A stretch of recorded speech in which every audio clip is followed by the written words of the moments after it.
What's going on, hybrid shooters? It's Jason Vong, and today we're going to be talking about a camera that we don't often talk about on this channel, but we actually use quite often. The Sony RX100 Mark V, the unsung hero in our camera collection. But if we want to be technical, we're actually using the 5 to shoot this video. This is the RX100 Mark V-A. The difference between these two cameras right here is that this one here has the upgraded processor. So if you're shooting photos, it'll be able to shoot and write quicker than the old version. Also in this video, I'll be talking about the RX100 Mark VI. This actually here has been my favorite to use for the past couple of months. Now you may think this one here is a massive upgrade from the 5, but in actuality, I wish they called this the RX100Z instead, because this one here has a crazy zoom. So the 5 has a 24-70 f1.8 to 2.8 lens, and the 6 has a 24 to 200 f2.8 to 4.5 lens. So the 6 will allow you to get a shot from quite a bit of distance away or get amazing portraits. The 5, however, has the faster aperture f1.8, so this one will give you a better background blur plus come in clutch in low light situations. Anyways, we'll get into more details about these two cameras in this video, especially how we use it in our normal everyday life, as well as how we use it in a professional environment. Alright, so as camera reviewers, we lug around a lot of gear because we have to test out different cameras and different lenses. So on the days where we don't have to work, it's actually nice to bring out something small like this because we're still image quality snobs. We want to take high quality photos and high quality 4K video. So having something like this for, us being on dates right now is pretty helpful.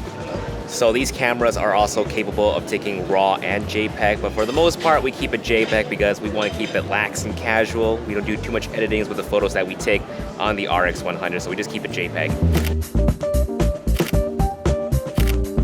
Alright, so Vivian keeps saying that we don't have enough photos together, so having this little flip-up screen with the smile detection on helps us take more of these photos while we're out on dates. What we really like about the smile detection feature is that the camera will automatically take a photo for you when it detects a smile in the shot.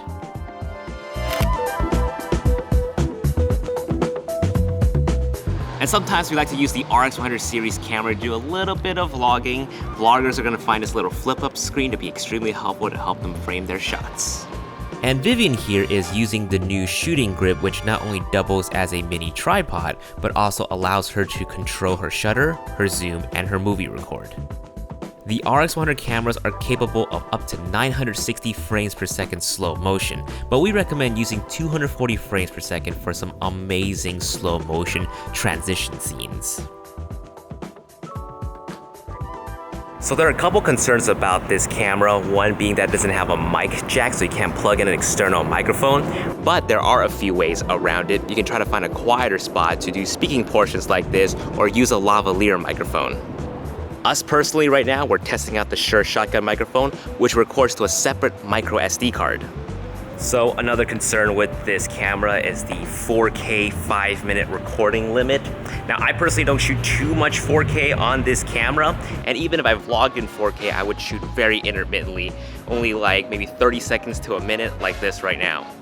Batteries get plenty of it. Otherwise, you can also charge your RX100 via a micro USB cable and an external battery pack.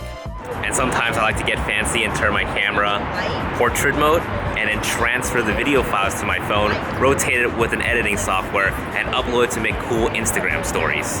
By the way, the phone app that I use to rotate the videos is now Adobe Premiere Rush. Point-and-shoot cameras are often viewed as non-professional cameras, but in the hands of advanced hobbyists, they will be able to pull off pro results like these. I personally love using the RX100 Mark VI to do some portrait shots. The RX100 cameras are also perfect companions to the bigger alpha mirrorless systems as well.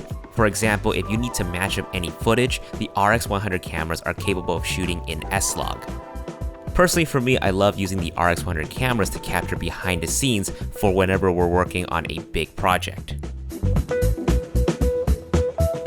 In low light situations such as these, the 1.8 aperture on the RX100 Mark V comes in clutch. And if you know your settings well enough, you can take some amazing night shots like these.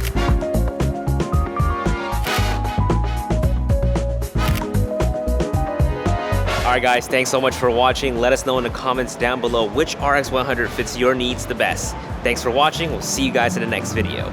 Peace. Bye.